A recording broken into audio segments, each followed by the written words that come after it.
Olá, seja bem-vindo ao Cidade em Destaque, o seu programa diário de entrevistas aqui da Stop TV. Desde já, eu e toda a equipe aqui do programa agradecemos a você que está em casa, nos recebendo aí no conforto do seu lar. E olha, hoje o nosso assunto é bastante delicado, mas é importante que seja levado cada vez mais, que seja discutido cada vez mais, porque a gente vai tratar de um tabu muito grande e que acontece, infelizmente, em muitas famílias e é uma situação que precisa ser alertada, que a população precisa ser conscientizada e que você que está em casa também pode ajudar. Quem sabe, você conhece alguém que sofra com essa questão, com esse problema, possa ser também alertado e levado às autoridades, porque é uma questão muito grave. Eu estou falando da pedofilia, que é muito grave, que atinge muitas famílias e que a gente precisa realmente levar ao conhecimento de todo mundo que isso existe e que é preciso tratamento, que é preciso também punição para quem não tem regras, para quem não tem limites. E quem está comigo aqui nos estúdios da Stop TV para falar sobre esse assunto importante é a ativista, eu vou chamar ela de ativista, porque ela é escritora, ela é professora, ela é mãe, ela também é atriz, mas hoje ela está aqui como ativista desse movimento que é a Adelair Serminiani. Eu agradeço muito a tua participação aqui, aceitar esse convite para a gente falar desse assunto tão sério. Giovana, eu agradeço o teu convite. E eu é que agradeço mesmo. Bom, é um assunto realmente bastante delicado para a gente tratar, né, Adelair? Uhum. Mas é importante de ser falado. A pedofilia, ainda é considerada um tabu. E nem comentar sobre ela como um tabu as pessoas preferem, elas evitam. E ela existe e não é porque nós estamos numa época na era da informação que isso deixou de existir. Existiu e existe há muito tempo, no entanto é mantido em sigilo. Então, tantos tabus já foram quebrados, no entanto esse ainda permanece. Pessoas que foram abusadas na infância, elas não trazem isso à tona. Algumas levam para a vida inteira. Eu sei de pessoas que jamais contam para os seus maridos, homens que foram abusados, que jamais contam para suas esposas, namoradas, namorados. Tem gente que leva isso para o túmulo. E esse abuso sexual propriamente dito, porque tem várias formas de abuso na infância, acarreta muitos problemas na fase adulta. Desde o início acarreta problemas, né? E muitas pessoas sofrem de depressão, sofrem de ansiedade, sofrem de estresse crônico, sofrem de vários males advindos disso, porque preferem empurrar embaixo do tapete e jamais admitir, jamais tratar. E muitas crianças hoje, nesse momento que a gente está conversando, muitas crianças estão sendo molestadas, estão sendo abusadas, e não acontece nada, porque elas não sabem o que fazer, não sabem a quem buscar ajuda, porque o pedófilo, ele é muito esperto, sabe? Ele sabe muito bem como manipular a mente da criança. Então a criança prefere sofrer calada. Cria aquela repressão, uma pressão, um medo gigante, né? Muitas vezes, a maioria das vezes, o pedófilo é o agressor, o pedófilo é o chantagista, e algumas vezes também, Giovana, por incrível que pareça, o pedófilo consegue ser conquistador, ser sedutor. Então, aquela criança que está carente de atenção, de amor, de carinho, muitos pedófilos usam da estratégia de dar atenção, de dar presentes, de levar para passear. De fechar aquele buraco que existe, Isso, né? aquele buraco afetivo. E aí, quando ele começa a fazer carícias, que já não é mais carinho, a criança ela já foi conquistada por ele. E é levada a acreditar que ele gosta dela, que aquilo é uma demonstração de amor. Então, há muitas formas de abuso sexual e é isso que é necessário que nós façamos, que tudo isso seja trazido à tona. Esse projeto de lei, como você sabe, que está já encaminhado em Brasília para votação, é para que as diversas formas de abuso sexual sejam conhecidas pela população, para que possa esse tabu ser quebrado mesmo, muitas crianças hoje sejam para que elas sejam tiradas desse abuso o mais rápido possível. Exato. Você está falando, né, do projeto de lei da deputada Lilian Sá, que foi presidente da... Ela é relatora da CPI da pedofilia. Justo. Né? Que você tem uma história muito interessante para contar pra gente. Eu gostaria, já que você entrou na história do projeto, conta pra gente como que foi que vocês se encontraram, porque, assim, você é uma ativista aqui. Sim. Mas a sua história chegou até Brasília, né? Foi, é assim, eu sou uma ativista aqui nas cidades vizinhas, agora tem uma cidade chamada Cidade Gaúcha, que eu estou indo para lá dia 5 para conversar com a população, o prefeito chamou sobre esse assunto, mas eu tinha um grande sonho, eu percebia que, assim como eu, tem mais ativistas na área, mas são muito pouco, muito pouco perto da necessidade que existe. Então eu comecei a acalentar um sonho maior. O que poderia ser feito para atender essa demanda? Porque esses trabalhos que nós fazemos é uma gota no oceano. E aí eu comecei a acalentar um desejo de uma lei em nível nacional para combater a pedofilia, o abuso sexual, a violência infantil, né? E da mesma forma como, por exemplo, hoje a gente vê na mídia campanha de prevenção ao uso de drogas, né, que é uma forma de combate, campanha de conscientização, não dirija alcoolizado, campanha de contra o preconceito, o homossexualismo. Então, o meu sonho era ter uma campanha permanente na mídia sobre a pedofilia e o abuso sexual, para tirar isso, quebrar esse tabu e para levar essas informações todas.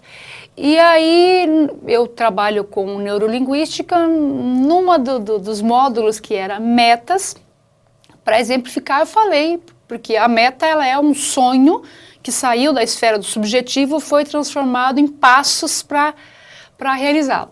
Eu dei o meu exemplo, qual era a minha meta, e aí na sala de aula tinha uma aluna chamada Adriane Lange, que era, eu não sabia, ao final da aula ela veio conversar comigo e ela falou, professora, o Jorge Lange é meu cunhado e ele é assessor do Ciarra, ele pode intervir e falar com o Ciarra para ver o que pode ser feito. Resumindo a história, a deputada Lilian Sá, ela é do mesmo partido do Ciarra. E ela é a relatora do CPI da pedofilia, como o Joaquim Barbosa é relator da CPI do Mensalão. Aí eu fui para Brasília, conversei com o Ciarra me levou até ela, nós ficamos uma tarde lá conversando, e ela ficou muito contente porque ela falou, puxa, como é que eu não pensei nisso antes, né?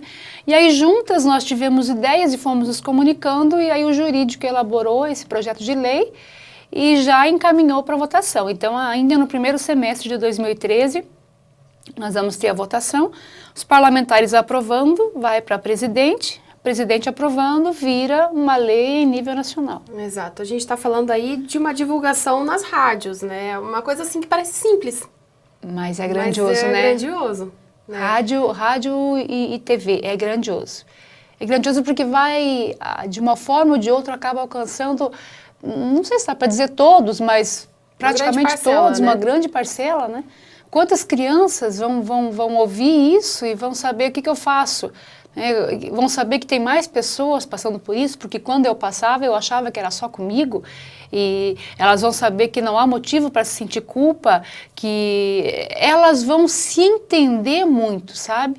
E muitos pedófilos atuantes vão começar a ficar mais precavidos e vão ser desmascarados, porque eu sempre digo que um pedófilo ele não faz uma vítima só.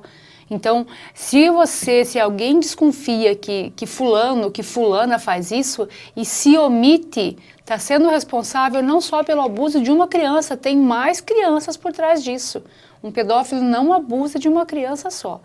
Então, isso vindo à tona em rádio e TV, vai começar a quebrar esse tabu. E quebrando esse tabu, as pessoas vão falar mais livremente disso. Falando mais livremente disso, eu sonho com ter uma estatística grande de pessoas que, assim como eu, vão chegar e dizer, eu também fui uma vítima de pedofilia, eu também fui abusado, eu também fui abusada. E aí, sabe, isso seja motivo de estudo para muitos sociólogos, para, sei lá, antropólogos, para muitos psicólogos. Porque é muito difícil de você conseguir dados, né, sobre... Difícil. As pessoas não se abrem. Isso acontece... Quando que a gente vê um caso sendo exposto à mídia?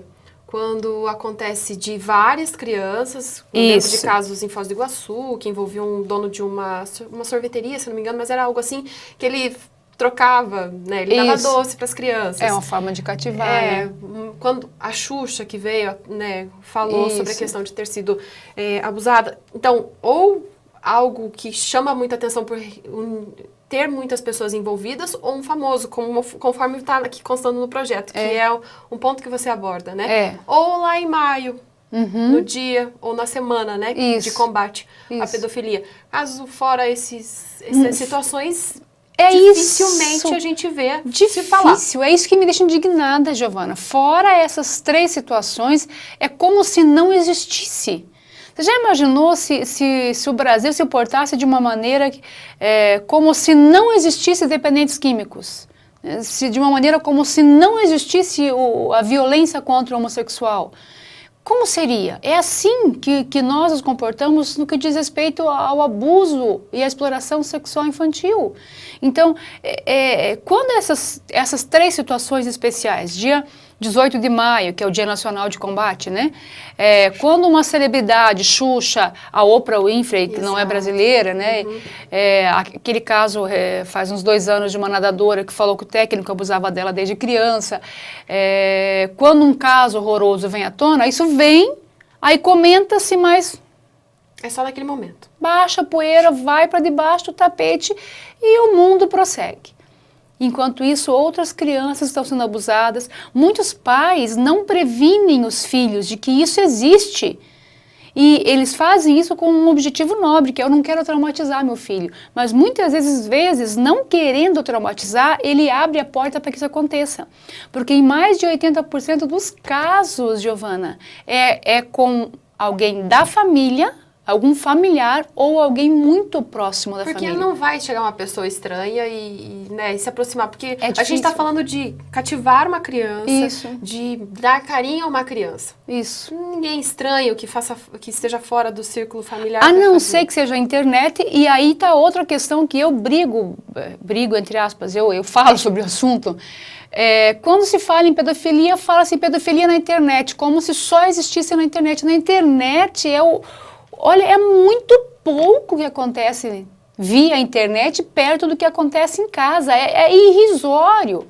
E quando a mídia abarca, ela abarca a pedofilia na internet. E quando trabalha isso, muitas crianças e adolescentes já sabem que esse perigo existe. Mas isso esquece dentro de casa. Dentro de casa, sabe? O tio, o avô, babá faz isso. Muitos meninos são abusados. Tem mães que são pedófilas, tem primos, então esse universo de a pedofilia familiar é muito maior do que a pedofilia na internet. Muito maior. É distorcida a informação que é passada para a comunidade, no caso, né? É aí que tá, eu creio que é por causa do tabu, foca-se pedofilia na internet, porque é algo distante. Então, agora controlando a internet do meu filho, ninguém vai atingir ele. Isso. Agora a pedofilia em casa, não. Nossa, isso é um tabu, isso é muito sério. É um assunto muito sério para mencionar isso. Não, Deus me livre, aqui em casa não acontece, você não sabe, de repente o teu... Depois que comecei a me engajar nessa luta, quantos casos, Giovana, que eu vi de pessoas que falam: olha, meu pai e minha mãe nunca sabem, mas o meu irmão mais velho fez isso comigo. Ele me ameaçava. Outros diziam: minha mãe nunca desconfia, mas meu pai fazia isso comigo. Então, assim como isso aconteceu no passado, acontece hoje. Tem muitas crianças sendo abusadas hoje e a mãe não sabe, os pais não sabem. Às vezes a irmã mais velha abusa do irmãozinho mais novo. Tem coisas horrorosas nisso, que quem está do lado de fora não tem nem ideia, sabe? De pessoas que vieram me contar e pedir ajuda, detalhes assim nojentos, sórdidos, sabe? De pessoas com uma mente doente. Porque não é uma pessoa normal não faz isso, né, Adelaia? Olha, quando pergunto para mim assim, você acha que é doença ou é safadeza? Aí eu vou dizer, tem várias pesquisas na área, né? E o que eu respondo é sempre isso. Eu pergunto para a pessoa: é normal uma pessoa que faz isso? Não é normal. Então, se a doença, se a safadeza, tem linhas teóricas para defender tudo. O meu interesse é o quê? Eu não quero saber se é isso, se é aquilo. O que eu quero é que essa criança seja protegida, que esse adulto se recupere desse trauma e que esse pedófilo seja retirado do convívio social. Porque a pedofilia não tem cura. Tem 2 tipos de pedófilo, Giovana. Tem aquele que sente atração por criança, ele sabe que isso é errado e ele consegue controlar os impulsos, mas ele vai continuar sentindo atração por crianças a vida inteira. Tem o outro que sente atração por crianças, ele sabe que é errado, por isso, diante da sociedade, ele tem um comportamento e pratica pedofilia escondida. Daí é uma patologia, porque a gente já tá vendo um psicótico aí, né? Isso, é como um psicopata mesmo. Então, aquele pedófilo que se controla, ele é pedófilo, mas ele não é passível de condenação, porque ele se controla. No entanto, ele precisa ser, eu não digo vigiado, mas preservado, cuidado. Exato. Agora, aquele que pratica, não. Aquele lá, ele precisa ser isolado do convívio social. Há casos de pedófilos que ficam presos aí um período e daí, por bom comportamento, eles saem. Saem e vão fazer outras vítimas. Inevitavelmente vão fazer outras vítimas. Exato. Mas a gente tem casos aí, daí, saindo um pouquinho da esfera da questão da pedofilia, os casos de estupro, não é? As pessoas, ela não vai deixar de sentir essa atração de querer fazer aquilo. Ela vai continuar, se não tiver um tratamento, se tiver um acompanhamento, né? A gente está acompanhando aí aquele caso que aconteceu na Índia, daquela jovem que acabou se suicidando, de colocarem a culpa nela, que é um absurdo. Como a sociedade não sabe tratar assuntos relacionados ao sexo. Menina, muitos pedófilos culpam as crianças. Eles dizem que você me seduziu, você se ofereceu. Eles costumam usar uma palavra que é muito... Você é muito fresca, você é muito fresco. Eles usam para criança. Como se a culpa da criança tem 10 anos, mas tem um corpo de 12, de 13, como se fosse culpa dela. Isso mesmo. E hoje a gente sabe que as meninas, os meninos iniciam atividade sexual muito cedo. Mas uma criança, porque a gente sabe que hoje tem crianças aí que se declaram já com uma vida sexual ativa com 12 anos de idade, por exemplo, né? 12, 11, 10, existe uma anormalidade ali. Sabe? Se ela começou a vida sexual muito cedo... Algo foi feito para que essa sexualidade aflorasse tão cedo. Perfeito. Alguma coisa aconteceu para a sexualidade ser tão precoce. Tem muitos jovens que vão se prostituir e não entendem por que tinha tudo. Muitas vezes, há muitos casos assim, foi abusada, não soube como lidar com isso. Quer dizer, se eu não tenho valor, se eu não tenho valor, se abusaram de mim, não tenho valor, então agora não estou conseguindo emprego mesmo, já que eu não tenho valor, não vale nada mesmo, então para mim, tanto faz, já aconteceu, tanto faz. Então muitos fazem programas porque a vida sexual deles começou assim.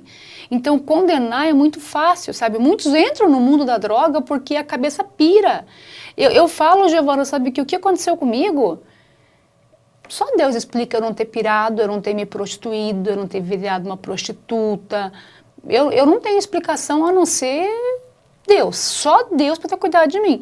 Então, por isso, quando eu vejo essas pessoas assim, eu falo, e tem gente que critica, condena, e você não sabe o que levou a pessoa àquela vida. Mas é aquela coisa assim, quando você descobre ou a pessoa chega e se abre para você, você consegue entender o porquê da vida dela ser assim. Isso aconteceu comigo, com uma pessoa há um tempo atrás que me contou. Aí eu consegui entender o porquê que a vida daquela pessoa era daquele jeito. Mas porque é muito fácil julgar, né? Muito, muito fácil. Você não tem ideia do que aconteceu no início da adolescência e tudo mais, né? Isso faz todo sentido daí. Isso, porque a gente julga muito o livro pela capa, né? Sem dar uma lida, né? E é importante também, agora falando dessa parte assim de como eu fiquei sabendo, no seu caso, que você buscou ajuda, a gente que está do lado de fora não pode julgar, não deve julgar, tem que tentar ajudar. Mas é uma situação também muito delicada de você chegar e tentar mudar a vida de uma pessoa ou falar de um assunto, tocar num assunto tão delicado, né? Por isso que é importante da divulgação, por isso é importante dos movimentos, como o movimento contra a pedofilia, que tem atuação aqui em Cascavel, junto com a Igreja Quadrangular. Tem você que palestra e fala sobre o assunto. A gente precisa, assim, realmente disseminar tudo isso. Precisamos. Mas aí a gente fica na dúvida, tá? A pessoa está passando por essa situação, ela só tem o Disque 100 para buscar? Ela tem outras ferramentas para buscar? Aí que tá. Esse projeto de lei, quando ele virar lei, Giovana, a minha esperança e eu acredito que vai acontecer isso, é como com o efeito dominó, porque ele vai acabar desencadeando, porque primeiro precisa mostrar para a sociedade a necessidade que existe, para depois ter um sistema de apoio e auxílio a essas crianças, a essas famílias, a esses adultos, e vai influenciar o sistema carcerário também. Porque, de alguma forma, esses pedófilos vão ter de ser privados da liberdade. Com certeza. Então, isso daqui é um começo, ele vai ter uma proporção gigantesca. Por isso que há forças contrárias à aprovação desse projeto. Então, eu estou num esforço enorme para conseguir influenciar deputados, estou com algumas estratégias aí, porque isso daqui sendo aprovado, ele vai desencadear várias ações outras que serão necessárias e que vão dar trabalho, e que vão exigir trabalho dos parlamentares. Então, assim, é melhor falar, não aprova não, é melhor deixa, sabe, do que se preocupar com isso. Vamos continuar falando só lá em maio? Vamos falar lá na semana, lá naquele dia a gente fala sobre isso, a gente faz de conta que se preocupa.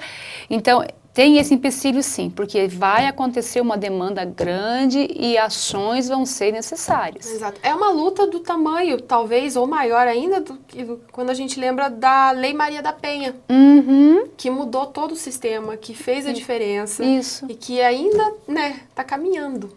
Isso mesmo. mesmo. Com todo o tempo que ela já tem, ainda está se reestruturando, teve alterações no início do ano passado, mas tudo vai caminhando, né? O sistema precisa se adequar a essas mudanças. Isso! E houve o início, precisa ter esse início para a sociedade ver o bicho do tamanho que é, para poder combatê-lo com as armas eficazes para o tamanho do bicho, digamos assim, Exato. né? Então, esse projeto de lei visa mostrar para a sociedade o tamanho do problema. E ele existe, não façam de conta que ele não existe. Talvez não exista na sua casa, talvez.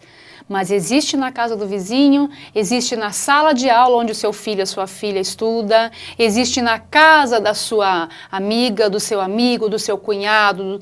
Existe, isso existe. Então, é necessário, existe de que forma? Ou é a criança que está sendo abusada, ou é o seu amigo, amiga adulta, o seu tio, sei lá, que já foi sua tia e que precisa de ajuda. E o primeiro passo para esses adultos receberem ajuda é eles encararem. Eu também fui vítima disso e eu preciso tratar, eu preciso de ajuda. Qual que é o primeiro passo? O primeiro passo realmente é admitir, sabe? Eu conheço pessoas que eu sei que foram abusadas porque tem vários sintomas e na conversa e nessa minha luta eu acabei encontrando, mas elas negam veementemente. Então não tem como ajudar, eu digo que é como um alcoólatra, né? Como é que você faz para ajudar um alcoólatra a deixar de ser alcoólatra? Você não faz nada, você primeiro espera que ele se reconheça alcoólatra. Quando ele se reconhecer alcoólatra, o primeiro passo foi dado. Agora vamos para as ações para resolver isso. Então a primeira questão é a pessoa aceitar, sabe, admitir, eu passei. E aí não sentir vergonha, porque a gente não está tratando de uma culpa da própria pessoa. Perfeito. Como é que você vai culpar uma criança? Eu conheço o caso de uma menina que tinha 12 anos, quando o namorado da mãe fazia isso com ela, só que aí tem outro agravante, Giovana. Tem crianças por 12 anos. Então já começa a própria libido a florescer. Claro. Então ela sentia prazer. E hoje ela sente um ódio mortal dele e sente culpa porque sentia prazer. Então é importante que essas crianças saibam que mesmo que se num dado momento sentiu prazer, não tem culpa, porque o sexo é biológico. Então muitas morrem de vergonha, sabe? Porque de uma altura em diante ou numa dada circunstância, num dado sentiram prazer, então elas se sentem culpadas, elas não têm culpa, é algo biológico. Tem outras que jamais sentiram prazer e levam a vida inteira a sentir prazer sexual por conta disso. Então, há muitas coisas para serem trabalhadas, sabe? Tem casos, eu sei de caso de uma menina, por exemplo, que o tio dela passou a mão no seio dela. Ela não deixa o marido dela encostar a mão no seio dela. Que remete àquela situação. Que relembra a situação. Então, às vezes, passar a mão na coxa, na bundinha da criança, passar a mão... Simplesmente passar a mão já é uma forma de abuso, porque isso demonstra o quê? O adulto sentindo atração sexual por uma criança. Já é uma forma de abuso. Ela já vê que aquilo não é um carinho, é uma carícia. E aquilo, de uma forma ou de outra, pode atrapalhá-la. Alguns conseguem lidar com isso e engavetam isso a vida inteira. Para eles mesmos. Outros engavetam para os outros, mas sabem que está aqui. E fica aquele negócio, sabe, que não está bem resolvido. Então, primeiro, precisa admitir. Buscar ajuda ou com um psicólogo, fazer terapia, com programação neurolinguística, com um psiquiatra, com um padre, com um pastor. Tem que buscar ajuda. Tem que buscar ajuda. Buscar ajuda. E, principalmente, eu digo, buscar ajuda de quem te ama. Se você é casado, peça ajuda para sua... Conversa com a sua esposa, com o seu marido, sabe? Se você tem filhos adultos que já possam compreender, se tem melhor amiga, melhor amigo, é preciso buscar ajuda de quem você tem certeza que te ama. Exato. Porque é uma luta grande, né? Porque a partir do momento que você resolveu de não, vou encarar isso, vou resolver esse passado ou esse presente na vida, é a partir daí que vai começar também uma baita turbulência, né? É como se tivesse uma ferida tentando cicatrizar, e aí vai-se lá e vamos mexer aqui novamente para poder tirar a sujeira, mas não vai cicatrizar com sujeira por baixo, porque ela vai inflamar, ela vai infeccionar. Então, limpar muito bem. Isso. Vai doer para mexer nisso que cicatrizou, entre aspas? Vai. Mas depois vai tirar a sujeira de baixo, vai limpar, aí vai cicatrizar. Vai ficar a cicatriz para a vida inteira, mas vai ficar uma cicatriz limpa, uma cicatriz que não vai infeccionar, que não vai inflamar, mas vai ficar, porque ninguém tem amnésia, né? Exato, não tem, a mente não bloqueia, né? Não. Em algum momento da vida essa lembrança ela vai surgir, mas ela pode ser amenizada, né? Pode com porque essa aceitação. Pode, com certeza. É uma aceitação que não é uma aceitação, na verdade, acho que não é o termo correto, né? É você... É aceitar que o fato ocorreu, mas não concordar com, Isso. né? Por exemplo, eu sei de tudo que aconteceu comigo, não nego, conto muitos detalhes quando eu vou conversar com um grupo de pais, professores, jovens, alunos, enfim. Mas é claro que se eu pudesse escolher, eu queria ter tido outra vida. Eu não queria ter sido eu mesma, eu preferia ter tido outra vida, outra família, para não ter acontecido isso comigo.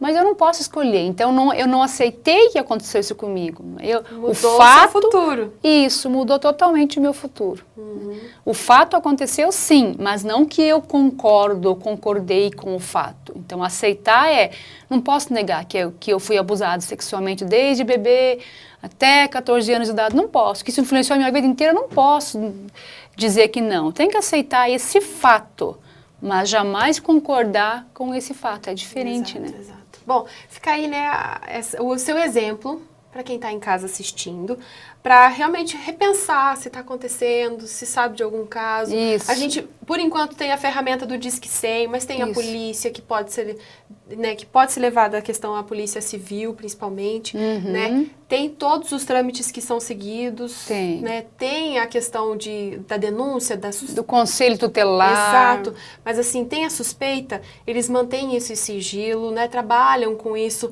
não vai expor ninguém ao ridículo. Porque aí tem a dúvida que pode ser e pode não ser. Isso. Não é? Você tocou algo muito importante, Giovana. Porque muitas pessoas desconfiam, mas elas falam, vai que eu denuncie e depois não é. Então, se você denuncia o conselho tutelar, ele vai verificar, ele vai averiguar. Não é que vai haver a denúncia e o cara vai preso, a pessoa vai presa. Claro.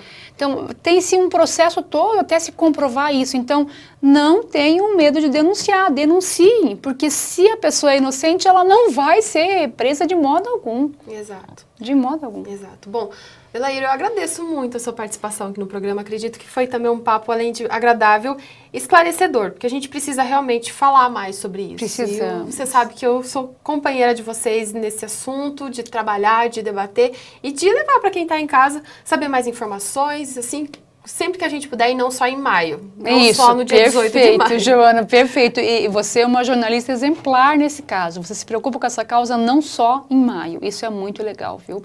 Parabéns pela tua atitude. Eu espero que os demais jornalistas se inspirem em você. Porque o trabalho de jornalismo também é um trabalho social.